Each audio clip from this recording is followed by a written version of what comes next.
ভারতের সরকারি education system ধীরে ধীরে এতটা খারাপ পরিস্থিতিতে হতে চলেছে যে ৫ থেকে ১০ বছরের মধ্যে সরকারি স্কুল ও কলেজে যে সমস্ত ছাত্রছাত্রীরা পড়ছে তার মধ্যে ৯০% ছাত্রছাত্রীরা চাকরি পাবে না। যাদের একটু সামর্থ্য আছে তারা সবাই তার ছেলে মেয়েদের ইংলিশ মিডিয়াম স্কুলে ভর্তি করাতে চান, কিন্তু গরিবরা যাবে কোথায়? তাদের যে ছেলে মেয়েরা বড় হয়ে একটা ভালো জায়গায় চাকরি করবে বা পড়াশোনা করে একটা বড় জায়গায় যাবে, এটাই তাদের স্বপ্ন, কিন্তু সে স্বপ্নই থেকে যাবে এই এডুকেশন সিস্টেমের জন্য।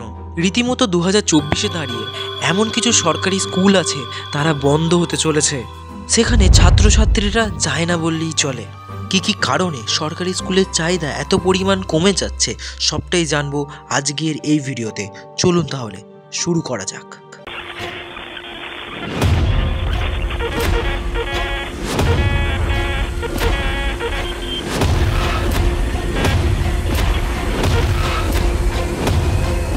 সালটা ১৯৮০। তখন স্কুল থেকে পড়ে মাধ্যমিক পাস করা ছেলেটাও ভালো জায়গায় চাকরি পেত, কিন্তু এখন ২০২৫-এ দাঁড়িয়ে এখন একজন গ্র্যাজুয়েশন পাস করা ছেলে চাকরি পাবে কিনা সেটা সে নিজেও জানে না।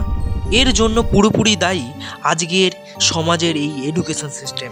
এই আধুনিক সমাজে ইংরেজি ও কম্পিউটার জ্ঞান একটি গুরুত্বপূর্ণ, সেটা কি সরকারি স্কুল থেকে পাওয়া যায়?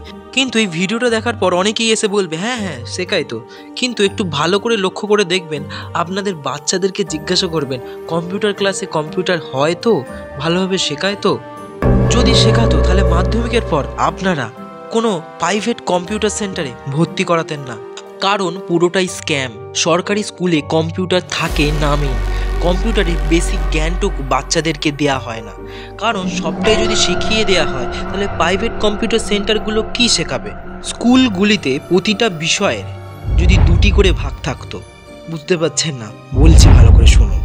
ধরুন একটা পুরোপুরি ভূগোল বই, সেই ভূগোল বইয়ের চ্যাপ্টারের সংখ্যা ১০টি, সেই ১০টির মধ্যে ৫টা অধ্যায় বাংলাতে এবং আর ৫টা অধ্যায় ইংলিশে। যদি এইভাবে ভাগ করা যেত তাহলে সাধারণ মধ্যবিত্ত ঘরের যে সমস্ত ছেলেরা আছে তারাও ইংরেজি ভালোভাবে শিখতে পারত এবং ইংলিশ মিডিয়ামের সাথে সমানভাবে টেক্কা দিতে পারত।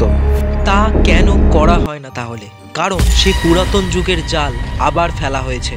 গরিবের ছেলে মেয়েরা গরিবই থাকবে, তারা যদি উচ্চশিক্ষায় শিক্ষিত হয়ে যায় তাহলে বড় লোকেদের ছেলে আর গরিব লোকেদের ছেলের মধ্যে তফাৎ কি থাকবে?